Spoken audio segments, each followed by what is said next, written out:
Maybe we don't tell people about this one. Did we at least learn something? That we suck and everyone sucks. Welcome to Watch Mojo, and today we're counting down our picks for the most despicable and downright awful things beloved anti-hero Rick Sanchez has ever done. There are some spoilers ahead, so this is your warning. Father of the Year. Shut up! Number 20, choosing Noob Noob over Morty.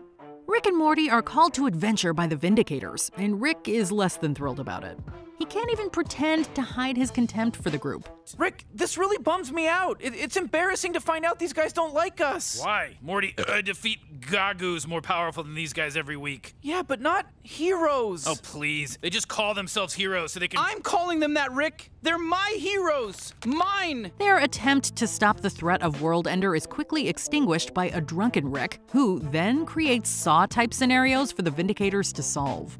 In a pre-recorded message, Rick asks for the super team to place the only thing he values that they have. When I get drunk, I get stupid and emotional, and there's no logic to it. It's like, it's possible I got so drunk, I felt like I was losing Morty to the Vindicators, and maybe this is my way of saying, okay, you can have him. Morty assumes it's him, and that this is Rick's way of showing vulnerability. Morty is taken away to an underground lair where he finds out his grandfather was talking about Noob Noob. Everybody else had their heads so far up their ass, even my own grandson is like, oh, the Vindicators is so cool. I mean, he's a moron, that's their demographic. But you're different, Noob Noob. Obviously, Morty is incredibly hurt, finding out once again that Rick doesn't care about his family. Number 19, wiping Morty's memories. This may not seem so bad if Morty had been asked by Rick to remove a traumatic memory. What the hell is this? This, Morty, is my archive of all the experiences you've begged me to remove from your life, lest you go insane. At least that's how Rick tries to frame his actions at first, but we soon find out that he's been removing anything that paints him in a bad light from Morty's mind. Understandably, Morty is angry when he finds out what Rick's been doing. Oh, you like that, huh? I bet that really blows your mind. I mean, yeah, it's kind of great. You want me to erase it? What? You can do that? Oh, shit. I f***ing knew it, you piece. When they both get their memories erased, Morty tries to figure out who they are. Sadly, he comes to the conclusion that life isn't worth living because he's controlled by Rick. It's a pretty dire realization that Morty based on Rick's actions. Number 18, using Jerry as bait. It's no secret that Rick isn't a big fan of Jerry, to put it mildly. When the pair is at a resort, Jerry is approached by Risotto Groupon to lure Rick into a trap so he can be killed. Between the first whirly and the third dirly, the ride dips just outside the immortality field. You're asking me to lure Rick to his death? I'm only asking you to go on a ride with Rick, get off the ride without Rick, and go home to your family. Jerry initially refuses to take part in such a plan, but changes his mind when he's reminded that Rick is partially responsible for Jerry being separated from Beth. When did you get cool? When you stole my wife! Should have done that a long time ago. We're going on the whirly-durly! Whirly-durly, baby. Rick survives the attempt on his life, and seemingly leaves Jerry to be attacked by a giant snake-like monster, only to be used as bait for another creature. The back-to-back death scenarios he put Jerry through are beyond cruel. Help! Help me!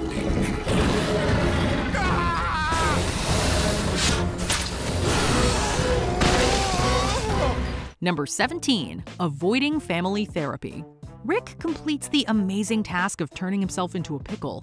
He tries to frame it as though it's an amazing feat, but everyone can clearly see it was his attempt to get out of having to go to family therapy. Jeez. Rick, did you do this on purpose to get out of family counseling? Morty! It's okay, Beth. I understand Morty's suspicion. I've misled him before. To make matters worse, when he's directly confronted about it, he denies his transformation has anything to do with going to therapy. I would never find a way to get out of family therapy. I hope my lack of fingers doesn't prevent the perception of my air quotes. Given the disruption Rick has created in everyone's lives, it's pretty despicable that he wouldn't support his family as they begin their healing process.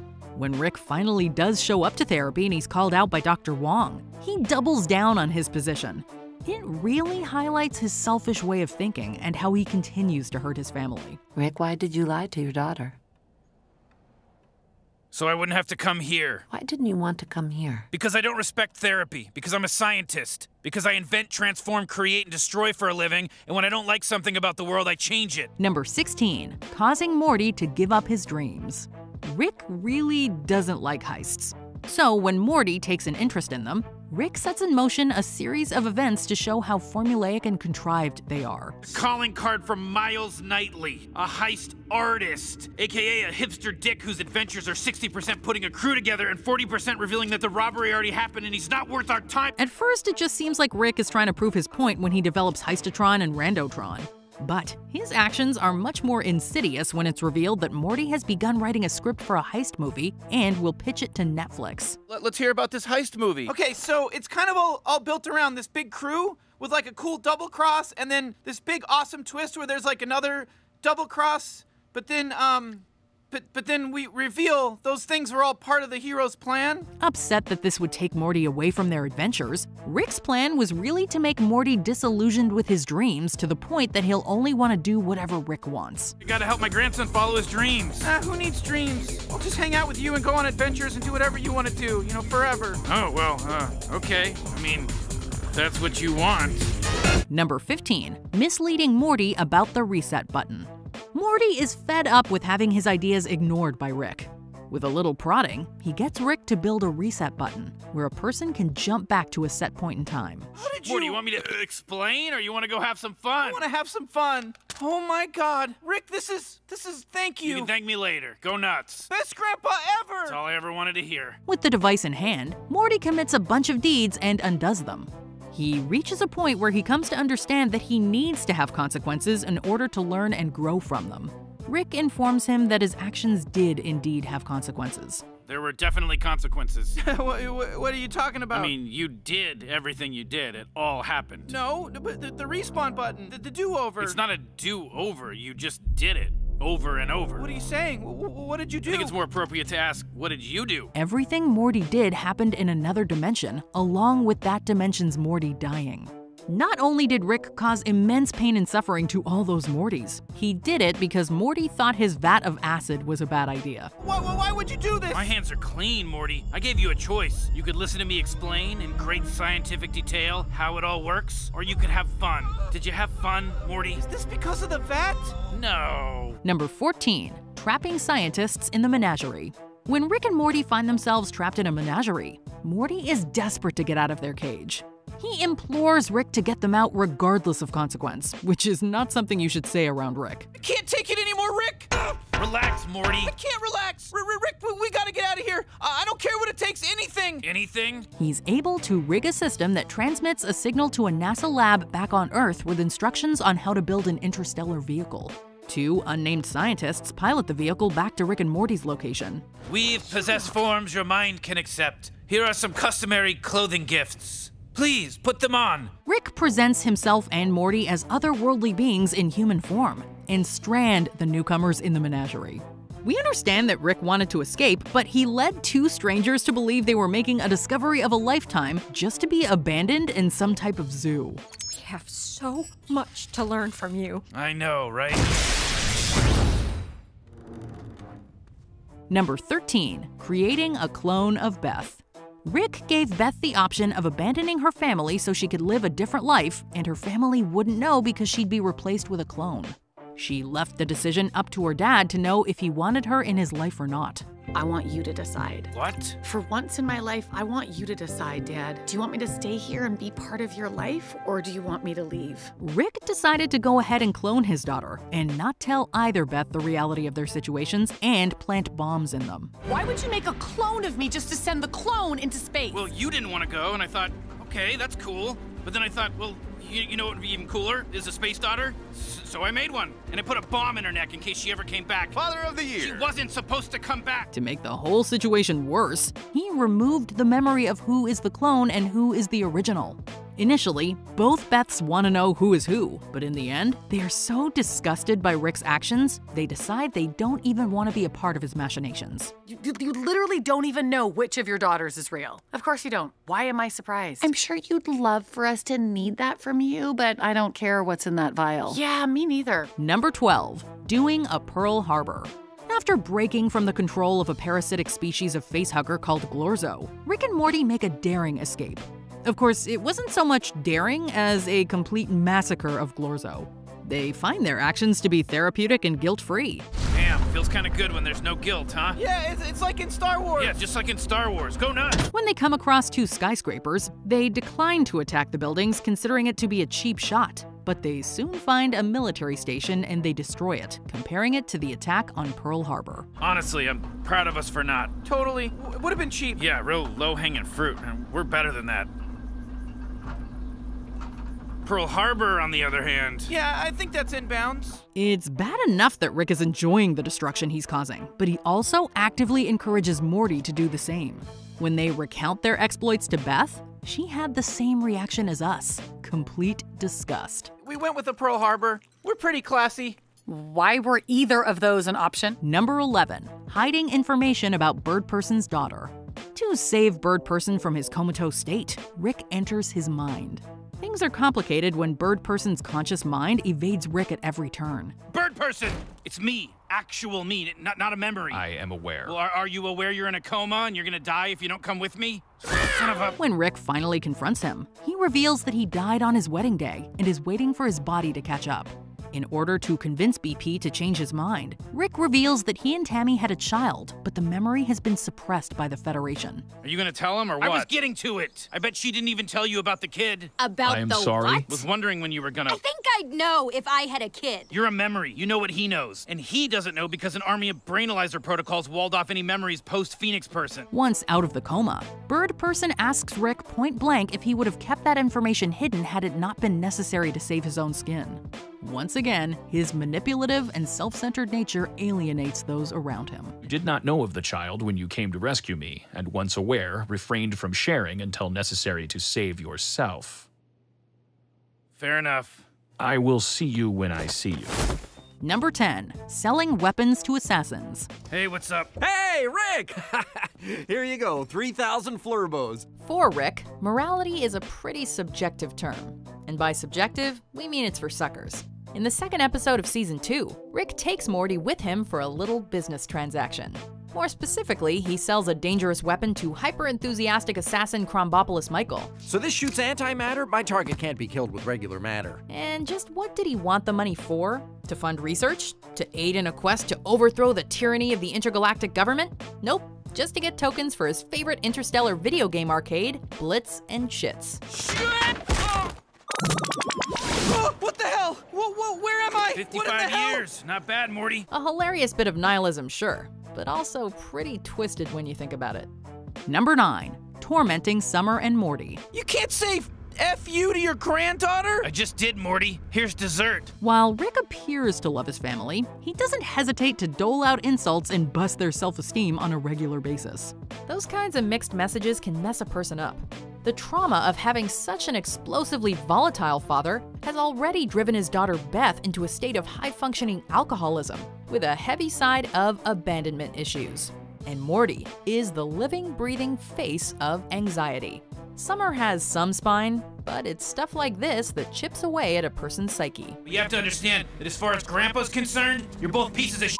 Number 8, degrading Jerry. Hey Jerry, don't worry about it. So what if the most meaningful day of your life was a simulation operating at minimum capacity? Speaking of damaged family members, there is perhaps no one more put upon than Jerry. Okay, he's an incompetent airhead with delusions of grandeur, but he's mostly harmless. Throughout the series, Rick picks on his daughter's husband, making it clear that he doesn't just dislike him, he hates him. Look at his face! Look at his face! I can't believe our daughter married you. Of course, Beth and Jerry got together when Rick was AWOL from Beth's life, but Rick doesn't see it that way. A constant struggle for Jerry is unemployment, and part of this problem is his lack of confidence. But self-esteem is hard to build up when you have your father-in-law, whom your spouse defends at all costs, always degrading you in front of your kids. Jerry, it's your house. Whatever you say it is how it is, but I think a blind man can see that Beth is looking for the door. Number 7, messing up Unity. Why is that, I wonder? Maybe it's part of getting old. Or maybe I just missed being with a collective. It's safe to say that Rick isn't great with one-on-one relationships.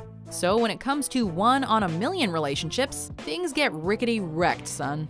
After encountering an old flame, a hive mind entity named Unity, Rick and the Lady of Many Faces seem to rekindle the spark. However, since they'd last met, Unity has matured and is trying to responsibly govern those she conquered. But one afternoon with Rick nearly undoes it all. I lose who I am and become part of you. Because in a strange way, you're better at what I do without even trying. Realizing his bad influence before it's too late, Unity takes off, but is shaken from the experience.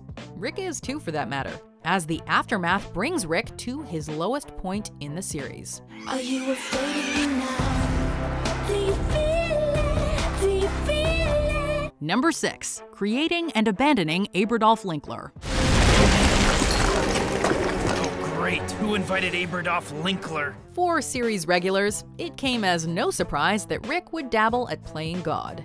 In an attempt to make a morally impartial super leader, he combined the genes of honest Abe Lincoln and Adolf Hitler.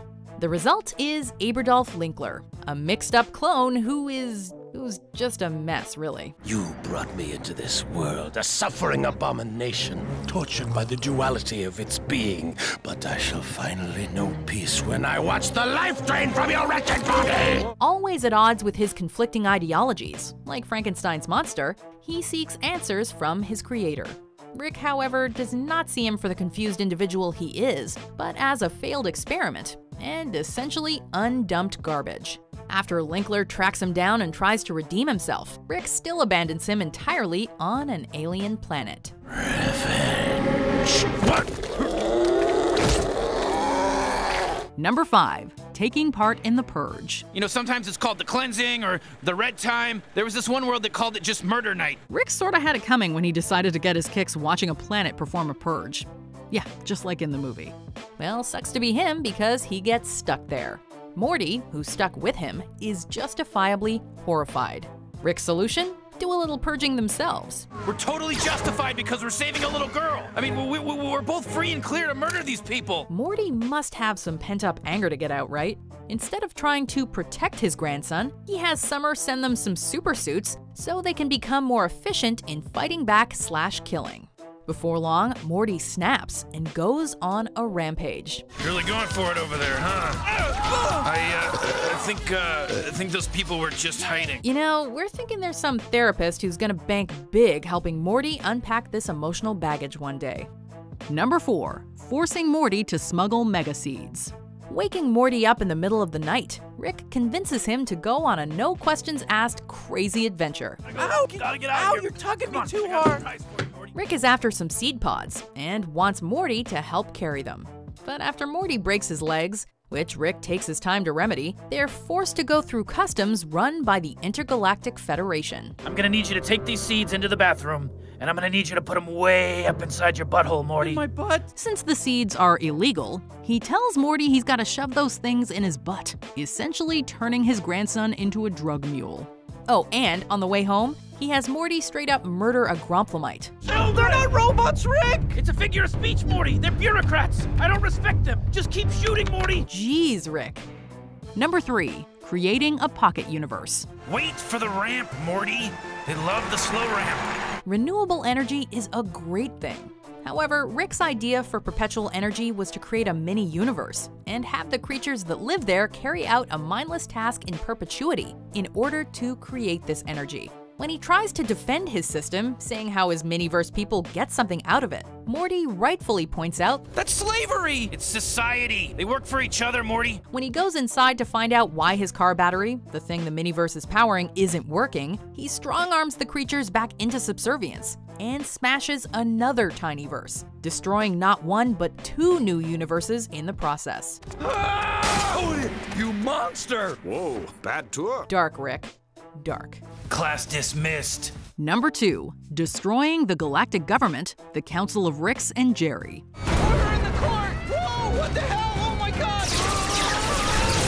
Despite what it might look like on this list, Rick is a complicated character with a complicated past. But since we've come to know the mad scientist, it's become clear that 3 things especially piss him off: Jerry, the Council of Ricks, and the Galactic Federation. After being arrested, it seems that all 3 have him out of their hair, until it's revealed that getting arrested was part of Rick's plan to take them all down in one fell swoop. It's a trap! Abort! We never left it! If Jerry had another light on in the attic, perhaps he'd realize that he's lucky to just be getting off with a divorce. The other two factions got it a bit bloodier. No more Dad, Morty. He threatened to turn me into the government, so I made him and the government go away. Before we continue, be sure to subscribe to our channel and ring the bell to get notified about our latest videos. You have the option to be notified for occasional videos or all of them. If you're on your phone, make sure you go into your settings and switch on notifications. Number 1. Cronenberging Earth. Hey, there's no dangers or anything or side effects, right? Whoa, what am I, a hack? Go nuts, Morty. Rick's greatest assets, which are his abilities to rationalize and adapt, are also his greatest flaws, making him overly blasé and ultimately unfeeling. When a love potion he makes for Morty piggybacks on a flu virus, the crazy genes he mixed together infect the entire human race, and the results are ugly. It's about flu awareness. Gotta be aware of the flu and the airness. But rather than work tirelessly to find a cure to save his daughter, granddaughter, and son-in-law, he abandons them and the entire planet to a disgusting fate. Whole planet of Cronenbergs walking around down there, Morty. At least they're not in love with you anymore, though. It's a huge step in the right direction. Bringing only Morty, Rick finds a new planet in a parallel timeline and makes it clear that people, even loved ones, are largely interchangeable and insignificant to him. Have another evil Rick moment? Let us know in the comments. That just sounds like slavery with extra steps. Ooh la la, someone's gonna get laid in college. Did you enjoy this video? Check out these other clips from WatchMojo, and be sure to subscribe and ring the bell to be notified about our latest videos.